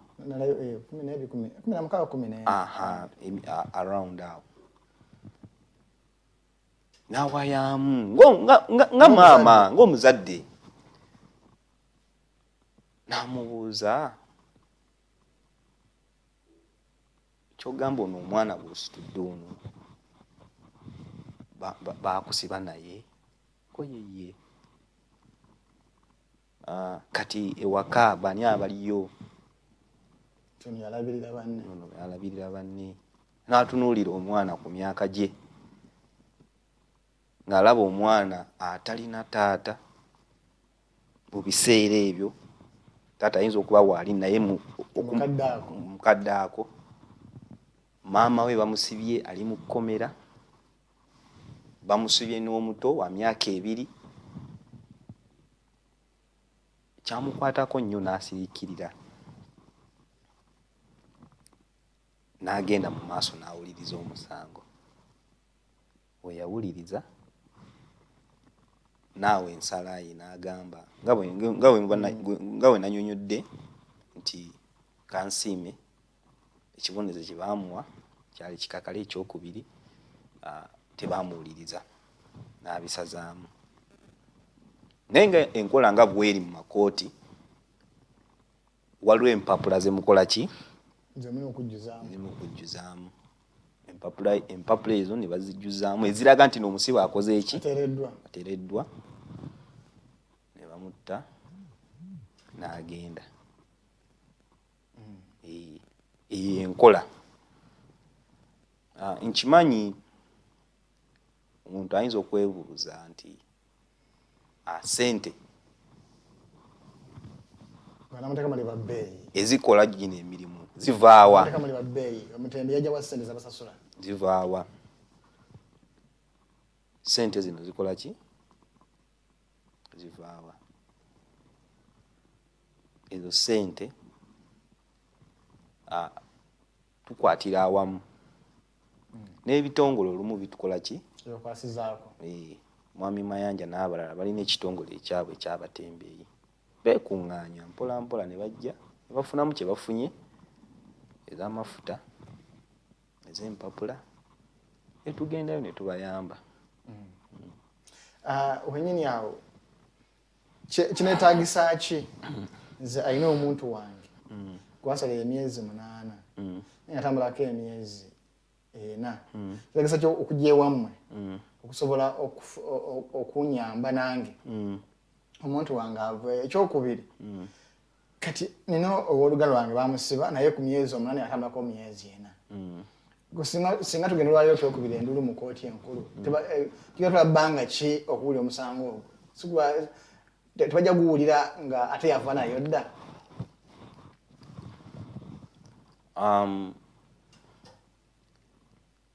Kooti enkulu omusango ogwo esobola oguwuliriza mangu. Kyemumanyi naye ebeera bize, naye ku katono ke tulina tusobola okufuba okulaba nti nno fayiro tugigoberera paka we bakola ki? Bagiwa olunaku. N'abalamuzi abaliyo mu High Court Criminal Division bategeera ensonga z'abatembeeyi. Era mukyala omulamuzi ow'ekitiibwa Mutonyi Margaret kyamuluma nnyo, agamba abantu nga bano tebandibayisiza bwe bati. Okitegeera? So omuntu wadde bamusalidde emyezi 8 nga asaavinzeko emyezi 4, ekyo still tusobola okikyalenjinga era kooti nekisazaamu wadde emyezi 8 giweddeko osobola. Kinyambirawo olwedde ngimazeeko kikuyamba okay nti oteekayo okwemulugunya oba apiiru nga teginaba kuggwaayo ne giggwaayo nga apiira eyo tenawulirizibwa, still kooti ejja kukola ki? Kuba buli we bakusalira omusango ebeera nga ebbala ku lugoye kye tuyita criminal record, nti mu myaka ejijja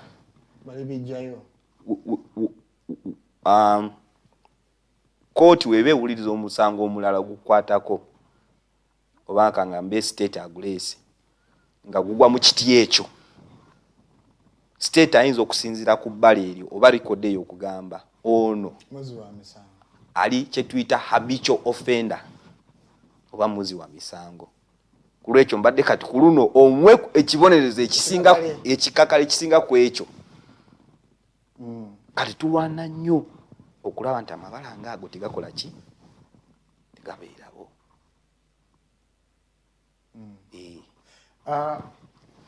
Kati bwebanga kati kooti yansalira kati ojjukira omukyala teyafuna kuwulizibwa kulungi n'ekibonerezo kyali kikakale, kooti erina engeri gyesobola okugamba cases endiyirire? Kooti ewuliriza gino criminal matters oba nzite ntya mu Luganda, ensonga ez'emisango egyanaggomola, emisango egyanaggomola, criminal matters zirina obwo obuyinza naye obuyinza obwo bwekubira sayidi eno oba oludda oluwaabi. Kankuwa ekyokulabirako. kangambe omuntu abasse omwana ne bamwozesa mu kooti omusango ne gumukka mu vvi kooti esobola okusalawo negamba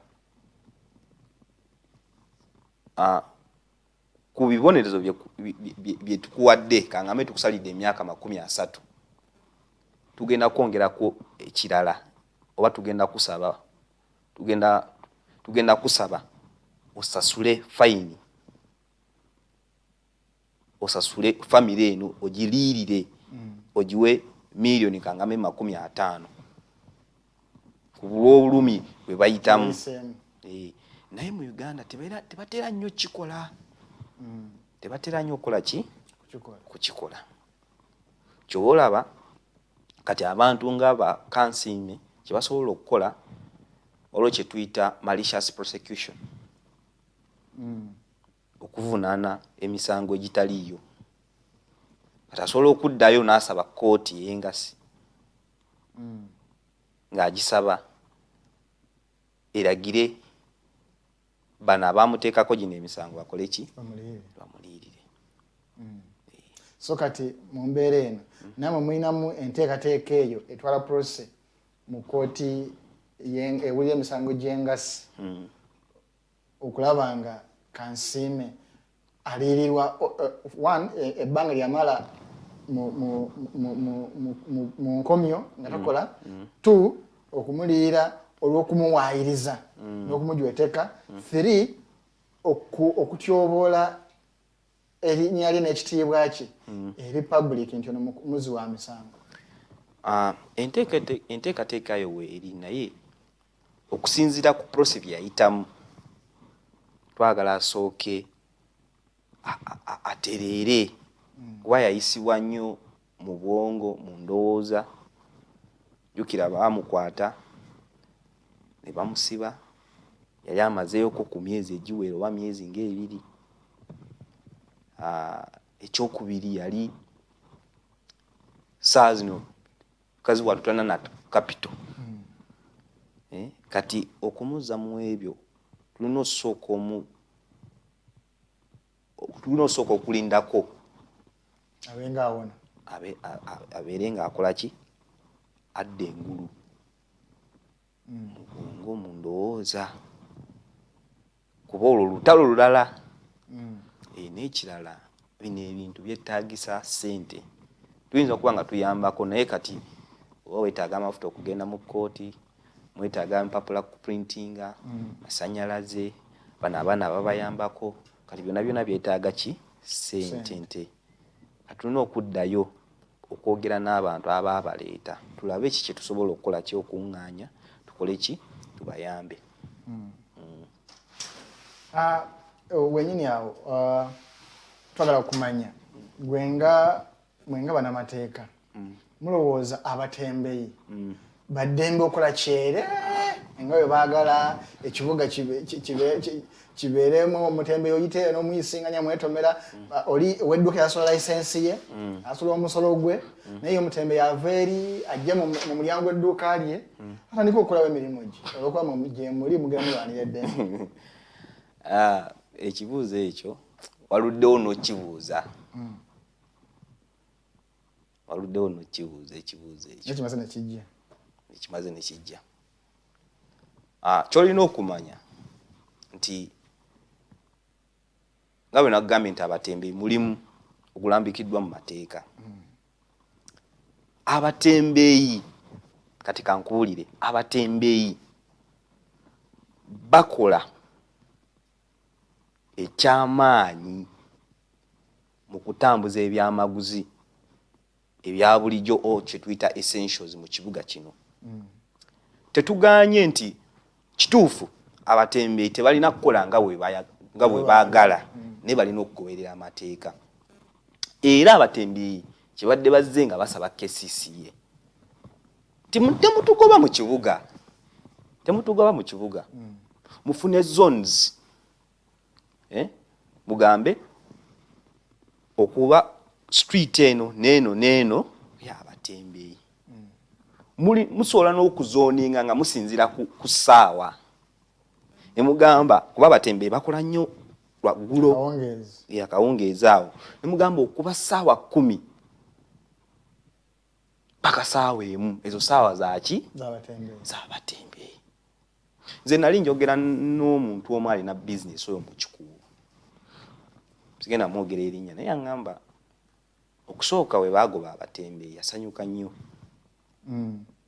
naye abatembeeyi we baagenda awo yakitegeera nti abatembeeyi bakola omulimu gw'amaanyi mu kutambuza ebyamaguzi byabwe. N'agamba amaduuka gaabwe gali eyo waggulu fe abantu aba bulijjo obwambuka waggulu kati bano abatembeeyi agendayo kankwe ekyokulabirako n'agamba bali batunda kangambe obuleggings nga buli legging bagiryako nusu 1,500 naye abatembeeyi bayinza kumaca okukima pieces nga 3 njagala okubyemu ekibalo nusu 1,500 okubyemu emirundi 3 by lunch time nga pieces ezo zikoze eki ze sente meka mu magoba ntwala kumpinga maisaso manyi mathematics naye singa anamu 5 ambaye salabidde almost 500,000 shillings magoba profits within lunch time ne pieces ezo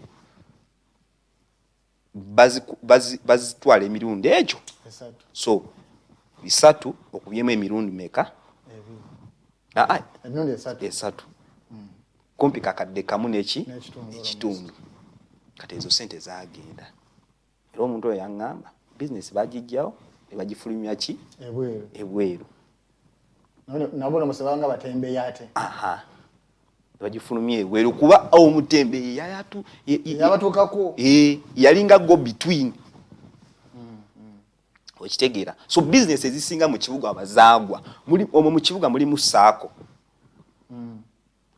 ez'abatembeeyi ezaali ziwola abatembeeyi sente nazo zaagwa ezikyaliwo nazo tezikola bulungi sente zibafuna sente ntono. Omutembeeyi omulaba nti akola business ya mitwalo 10 naye ateeka sente kye tuyita ateeka sente mu saturation saa zino okufuna mobile money mu kibuga kizibu nnyo. Ennaku eyo wali otambula n'osanga ka kiosk n'ogamba kanziyeyo sente tebukyaliwo. Ekitegeeza sente zigenda tambula business zigenda tambula era abasuubuzi saa zino abakimanyi baagala abatembeeyi bakole ki bakomewo kuba bano abatembeeyi ebyamaguzi babijja mu maduuka ago lwakuba just abantu olumu boogera nga basinziira mu butamanya n'okweyagaliza. Kyoyogeddeko oba kyobuuziza nti abatembeeyi tebagenda kwonoona kibuga tebagenda kukola ki abatembeeyi kyebadde basaba nti ekibuga bakole ki bakitereeze. By the way abatembeeyi tebali mu Uganda mwokka abatembeeyi bali mu nsi yonna. Kenya waliwo ebbaga eriri mu parliament ey'abatembeeyi nga baagala basaba ebbaga eryo lirambika engeri gye bagenda obba planningira ng'abatembeeyi e Kenya. Mu UK mu Scotland ne Ireland waliwo amateeka acts oba amateeka agafuga abatembeeyi ne streets nga baazisalawo ne bagamba ezo streets z'abatembeeyi. Okitegeera mu New York waliyo abatembeeyi, India balina abatembeeyi. Kati Uganda kyeki? Uganda yo yeeyita ki obutateekateekera abatembeeyi? Ensi ezikulaakulanye ezisinga Uganda zipulaningira abatembeeyi. So abatembeeyi tebagala kweddiza kibuga. Abatembeeyi baagala omugabo gwabwe mu kibuga. Baagala babaweeyo ku street, baagala babaweeyo obudde obwo buyinza ne mu KCCA Act oba etteeka lya KCCA. Mkyogerako? Yes, iwa KCCA obwo obuyinza. Naye abalina obwo obuyinza tebagala kukola ki? Kubukozesa. By the way, KCC yandifunye ssente nnyingi nnyo singa eteekateekera ki omutembeyi. Gwe sooka okubyemu mu Kampala tulina abatembeyi nga 1,000. Ekitegeera nga ki nga 1,000. N'omusobyo n'omutwalo omutono balinga emitwalo ng'ekyo 5 abatembeyi. Wawe twogera Kampala tufuluma ne Kampala mu centro. Kati imagine nga buli mutembeyi omujjako emitwalo 2 buli mwaka ogwa license ku mitwalo 5 ze sente meka. Tuli mu buwombi. Abantu just baagala kozesa bwongo. Council nayitaze okumanya because omutembeyi kiba mu kigambo kya Luswahili okutambula kutembeya. Yes. Naye tulina bano abamu nga ajja n'avuga ekigaali kye yakiparkinga katugeze kulina nganda si maaso ga dduuka naye ku pavement mabbali n'atandika okutunda ennyanya zaawo ebikajjo bye nabo KCCA ejja nebayoola. Atwagala okumanya etteeka lyogera ku muntu agenza atambuza ebyamaguzi oba n'oyo atalina dduuka oba atalina muzigo watundira naye nga asobola okusejinga awantu nakuba ebyamaguzi. Baba mu regulating bamuwa license yawa because nze nsise ekigaali nvudde nakawa nsibidde Makindye. Kyokka nga division za njawulo zigereko omusolo gwa njawulo. Kati mu mbeera ng'eyo oyo omuntu abajja kufuna ate license. Abatembeyi mulimu ebiti. Wala abatembeyi abakolera mu kifo. Naye ekifo ekyo oyinza okusanga nga mu myezi 2 takyaliwo agenze walala. Nga tekyakola. Abo batembeyi. Kyobolaba abakola mu butale tubayita market vendors. Ne wabeerayo omutembeyi atambuza hoka. Abo bonna etteeka likola ki? Liboogerako. As long as you don't have kyetuyita a permanent place ng'owedduuka oli mutembeyi. Oli mutembeyi.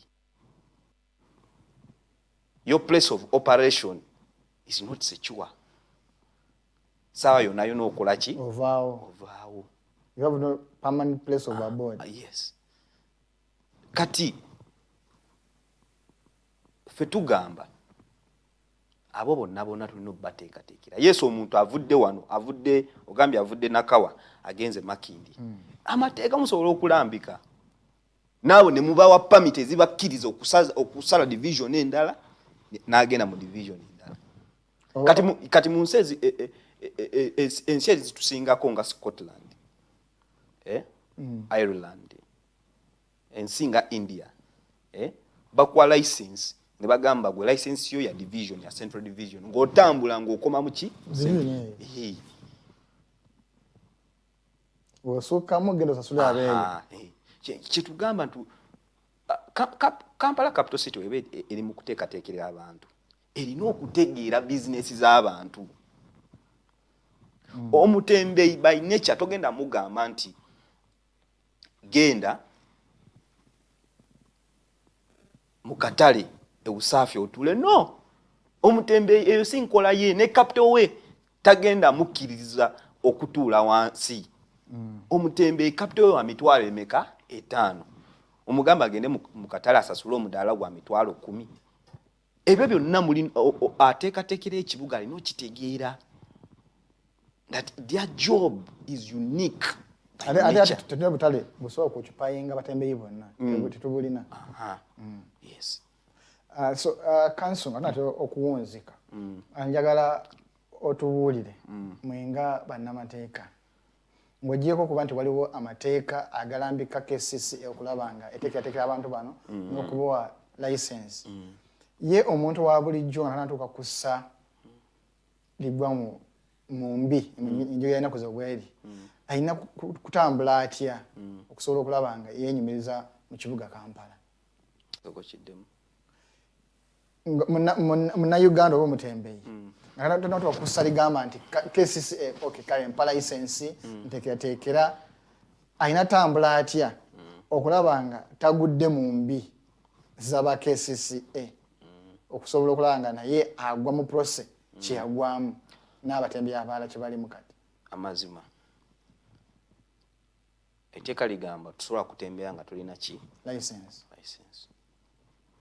So abatembeyi bonna mbakubiriza bagenda eri KCCA bakole ki license. KCCA weba egaanye ffe tugenda kukola ki ffe tugenda biyingiramu naye nga bw'omumanyi amateeka gabeerawo naye olumu tugenda ne tutunulira amateeka n'abantu abandi tuyambye okuteeka amateeka gano mu nkola nga tebakola ki tebayamba. Tumanyi KCCA teyagala kugabira abatembeyi ki license. So abatembeyi mbagamba bakole. Naawe bakumyewo omulyo bakole. Naye tulabye ebbanga ddene nga bakole kuba laba omukyala nga Prosy akola atya.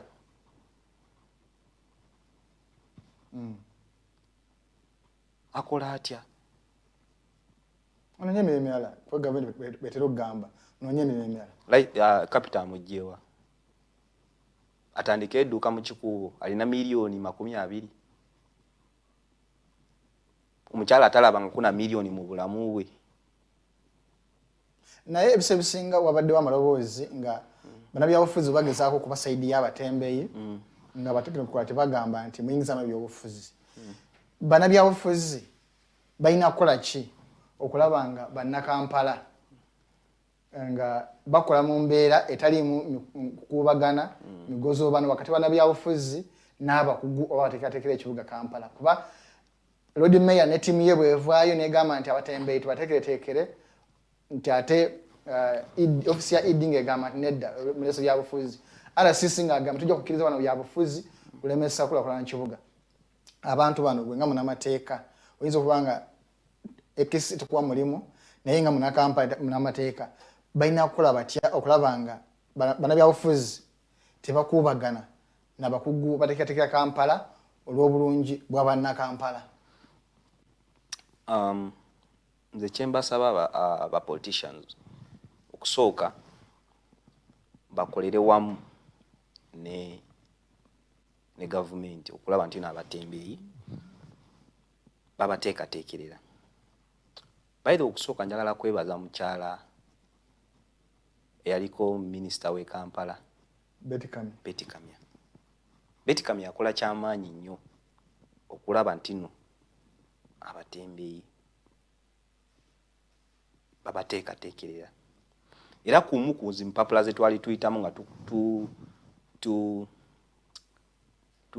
tuteekateeka okutwala omusango mu Kooti.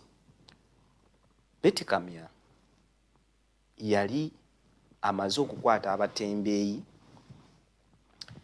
n'aba KCCA n'abagamba bana abatembeyi tetugenda bagoba ne batuula ne bakkaanya abatembeyi tetugenda kukola ki bagoba. Era mu meeting eyo ne basalawo nti abatembeyi tugenda bafunira uniform tugenda bafunira license tugenda zoning ekibuga. Abatembeyi bategeere nti omutembeyi w'e Makinda ayambala bw'ati, omutembeyi wa Taxi Park ayambala bw'ati akoma wano license byonna yali akoze eki. Naye kyennaku abantu abamu mu KCCA ekintu ekyo baagana okukola ki okukitegeereza n'okituukiriza. Singa kati saa zino byonna tetukola ki tetubiriimu ono vampitewo w'abatembeyi ne KCCA. Omukyala Jaifa Musisi yali yateekawo akatale ka Sunday nga at least omuntu agamba nti wiiki ennamba kangumiikiriza owavu bunume naye oba oli awo n'afunayo ezinatambuza wiiki ejja ne school fees w'abaana. Toli mukozi wa KCC era bino byenkubuuza sikubuuza nti ngowa KCC ojagamba nti si wa KCC naye gw'olowooza eno enkola yalina amaloboozi g'abantu abamu ge yali egezezaako okuddamu oba olaba nti nayo yali ebulamu nakyo kirina okukolebwa okulaba nga embeera bweti oba enkola bweti eddamu bannakampala okusobola okuba nga byagala mu kibuga Kampala. Abaganda bagamba nti ennyama ntono okaaya nange erimu nkwawa. Jennifer Musisi kyeyali akoze baidwe tumwebaza nnyo kyeyali akoledde abatembeeyi kyali kirungi nnyo era kyali kimuyambako ng'omuntu naye wadde kyali tekimalayo ebizibu by'abatembeeyi naye yali ntandinkwa abatembeeyi gye bali basobola okukola ki okutandikirako era mu ange eyo awo kesisiye kyali ekoze wadde bakijjawo twakisanyukira nnyo. Bayoza olugoye ekyenaku bayoza olugoye ne balwanika mu ttaka so tetuganye kesisiye wali byekozeewo naye ebyonoonye abaliwo kati babivuluze. Jennifer Musisi yali akoze ne mukyala Honorable Betty Kamya kati akolanga kalisoliso wa gavumenti. Kale dakika 3 ezakayita ku ssaawa 3 ez'okumakya muzikirize kanso esomu abeeko obugambo bwasuubira nti bwankizo naye nga tetubwogeddeeko naddala nga bwagika abatembeeyi sokubazaamu amaanyi n'essuubi kwaffe munnanga abatembeeyi tetulina kasente kajja wammwe eyo mu bannamateeka tuli baavu kuba okoze 15,000 kwekulira lunch supper school fees ebikoseso by'abaana rent tusuubi ate mu bannamateeka munnanga muli babbeeyi wamwe simanyi naye bannamateeka abasinga ogenda nagamba okubuuliza obuwuliriza sooka ompeyo 2 awo then omala kumuwuliriza nagamba ogwo omusango gukwatako sooka ompeyo akadde awo ate omakateeka nagamba ogutambuza mpayo obukadde bwe buti. Obugambo obwo obusembayo eri omuntu wa bulijjo nga nze atasobola ssente ziri nnyingi okusobola okulanga nange nsobola okufuna obwenkanya.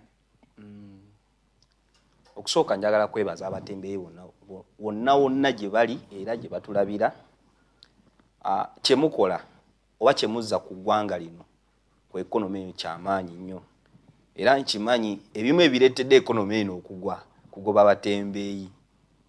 Kizibu nnyo kikkiriza naye ebimu ebireetedde ekonomi eno okugwa kugoba abatembeeyi mu bibuga kuba omutembeeyi abadde atambuza ki ssente yabadde ateeka ssente mu saturation. So mbeebaza nnyo omulimu gwe mukola gw'amaanyi. Omuntu ayinza otunula bizinesi yo n'alowooza abatembeeyi gyonna gye muli n'akulaba nti olina capital wa $2,000 n'atamanya nti abatembeeyi nga 100 bayimirizaawo amaduuka agawera kuba bino ebintu abatembeeyi si be babireeta mu Uganda babijja mu maduuka. Kale mbeebaza nnyo emirimu gye mukola temuggwamu maanyi temuggwamu ssuubi mukeere okukola bagamba ataakola takoze eki taalyenga ate obwavu mpologoma otwerwaneko ekulya. So mbasaba mweyongere okukola nga muzimba eggwanga lyaffe Uganda temuggwamu maanyi fe nga bannamateeka bamwe gye tuli tubeerayo enamirembe. Ekizibu bwe bwa kituuseewo mbasaba nkimanyi temulina ssente mutuukirire abakulembeze bammwe bamwami Isima Juma bamanyi gye tuli bamiida bamanyi gye tuli bajja baleeta tukole eki tubayambe. Kanso temukizibwa kulanga nange sagala mwerange naye oyogedde abamanyi abo bakulembeza bali batembeeyi bali mukulembeze naye eriyo omutembeeyi nze nga simanyi nabukulembeze gye buli nze nga sibulina okukyula obuwulizi nti wali okulembeza w'abatembeeyi kiwudde leero nkusaba ku lwa mutembeeyi munnange yali wansi omuwe namba y'essimu asobole oba omulagirire ye asobole okwereeta nga tayise mu mikolo gy'abatembeeyi za bukulembeze ayinza okuba tabumanyi na gye buli. Ekyo sikkaanya nakyo kuba kyemmanyi teri mutembeeyi atamanyi mwami Isima wadde bakkanya oba tebakkanya teri mutembeeyi atamanyi. Nze nkusabye naye bawe namba obalagirire oba amanyi batamanyi mbadde nkusaba obalagirire obasobola basanga nga bwogambye tetukkirizibwa kulanga yes naye nzasabye kambawo enamba naye enamba eyo wemunkubira era nja basindika wa isima enamba kasooke mba ya MTN eri 0 776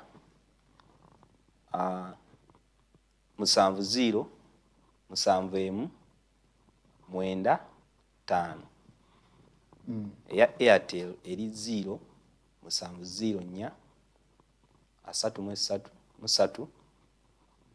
3 2 2 0 kale tweyanze sibula omulabi waffe abalabi baffe tubeebaza nnyo otuwaayo akadde ne mwerekereza bye mukola ne mulaba programu yaffe eno eya Mighty programu eya Mighty Drive programu ekyusa obulamu bw'abantu era nsaba mwenna abatali batembeeyi bambi mbasaba abatembeeyi mubalabe ng'abantu abalala obutembeeyi si mulimu ogutali mu mateeka mulimu ng'omulimu omulala era mbasaba eyo yonna gye mubeera bambi abatembeeyi mubawagire babeerewo bamama baffe batata baffe bazimba eggwanga eno twagala ekonomi eddewo tweyanziza tweyanza nnyo tweyanze omanyi bwengambye batembeeyi bannange eriyo azimudi bwekusanaŋŋamba oli mutembeeyi waawa esaka kwagira nnyo gyempise naye nze natembeereza ddala ebbanga eddene era ekyanzija butembeeyi nasembayo okuleeta maali yandibirira nga abakasitoma tebagigula naleeta maali nfu so nembanga omulimu gw'obutembeeyi bwe ntyo kapito wange yafiirayo bw'atyo naye nali mutembeeyi wa ngatto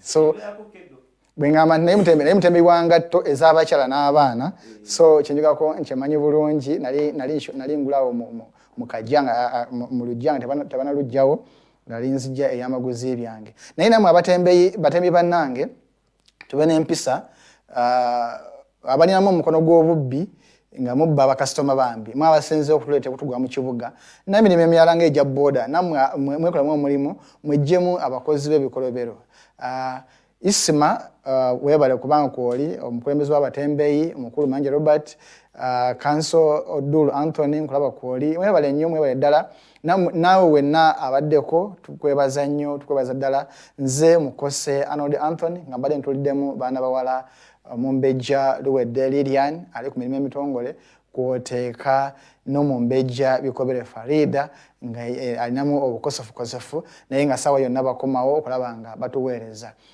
mukulu Jema Mukibi webale omukulu Katoto Musime kwoteeka ne Rogers Byahabwe mwebale nnyo mwebaddala byonna okulaba nga programu eno etuuka ku muntu waffe atulaba era atugoberera nabwe obutagenze bulungi olw'ebyuma ebikalimagezi okubanga byekyanzeemu tusaba mutusonyiwe era tubeetondedde nnyo wano nga ku Alternative Digital nange nga omuntu tuliziganye olunaku olwaleero ku ssaawa 5 nga tulina Professor George Wilson Kanyehamba nga tutunuulira ebyafaayo bya ssemateeka wa ggwanga Uganda.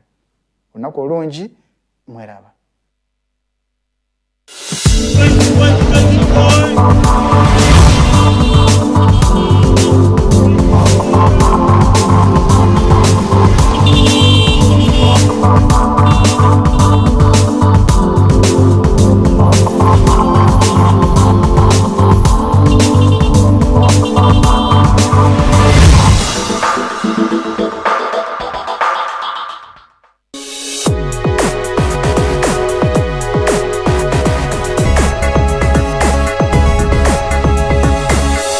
Alternative Dig Talk.